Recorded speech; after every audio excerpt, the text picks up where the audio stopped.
Greetings everyone, I am Stefon and I'll be presenting a case study examining the inclusion of SEN in St. Anthony's Primary School.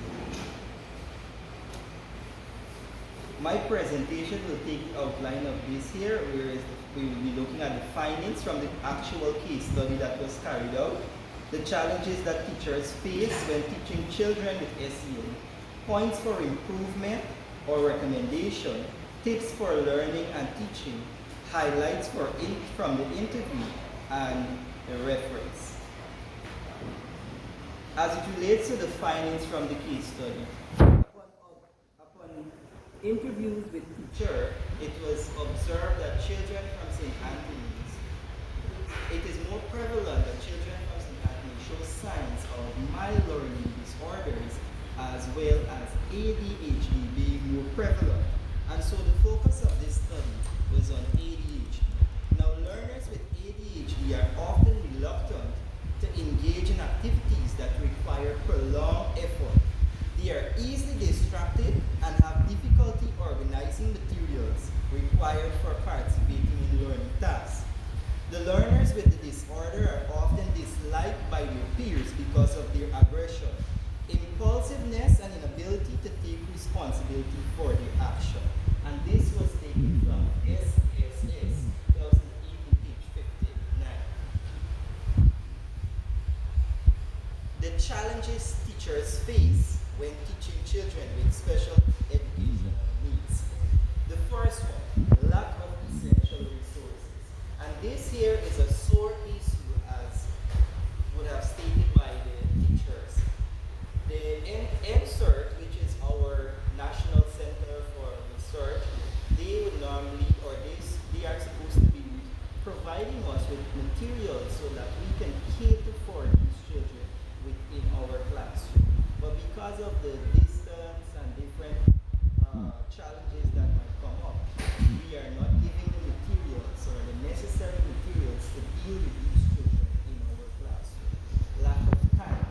It is very difficult sometimes for teachers, as we would have shared, it's difficult for them to manage the children who are showing signs of ADHD and the normal children within the classroom, because those children are oftentimes hyperactive. Lack of consistent differentiated instruction.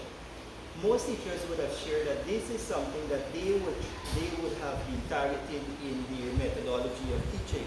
And so even though it is a common practice, it is not something that is done in every subject content. And so while they might be able to do differentiated instruction in one subject, they might not be able to do it in another because of, again, time affecting and lack of sufficient space. Our school is very cramped, and so there is not sufficient space, and because of the requirement of family, children not being too closely connected, it is very difficult for us to manage the children in the small space in that is given. I have highlighted some points for improvement and recommendations based on my findings. Most teachers would have shared that teacher training is the most important point. And so a lot of teachers would have went through special education within college or at the university level. However, it is not an in-depth study. And so teachers still share concerns as to the amount that they're giving and what they are actually experiencing within the classroom. So, as I would have highlighted, your teachers must be both competent and confident in their teaching ability. And this can be done if we have more training sessions like workshops and clusters that will continuously remind the teachers what they can do or implement different strategies, and so that the teachers can be more effective. Another point for improvement is team teaching. Even though sometimes we might laugh with our fellow colleagues, and so this here has been highlighted as one of the things that we are not practicing at our school, is team teaching. Now, team teaching, of course, when two or more teachers jointly deliver instruction to a diverse group of students in a single physical space. And adequate resources and services, as would have been mentioned before. It is a necessary resource for children who have motor coordination or motor control problems would be services of occupational therapists, and we do not have these specialists within our schools. And so being provided with a specialist in the school would also be an effective tool for our school to deal with or to combat children who are showing signs of special education needs or ADHD. Some tips for learning and teaching. First, we can facilitate easy transition between our lessons. Consider the use of a clear signal to mark the end of the activity and the beginning of another one. We can encourage and promote support for the student from peers, and so they will have interactive learning. We can enforce classroom rules consistently. We can pre-establish consequences for misbehavior and allowing the children to be actively involved in creating their rules for the class, and also the consequences is more effective, and it provides for a child-friendly classroom as well. We can provide regular, consistent, and constructive feedback to the student.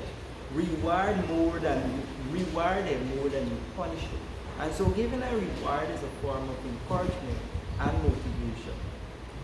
Immediately praise any good behavior or accomplishment. Oftentimes we tend to reach out when the children are doing the wrong thing. But we should also reach out when they are doing the right thing by giving them praise whenever it is deserved. And these are all some points that were taken from SES 2008, page 61. Highlights from the interview. As you can see, there we have the evidence of the researcher speaking with the head teacher of St. Anthony's. Then he had another picture here showing the interview with a teacher, also an interview with a senior teacher from the school. This is a picture of showing the researcher observing a classroom that is actually being taught, and also highlighting some of the same signs that the teachers would have shared of ADHD. And this is a picture of the school that was under study, which is St. Anthony's Primary School. That brings me to the end of my presentation. I trust that whatever I would have presented would have been fruitful, and you would have learned something to better your school. Thank you.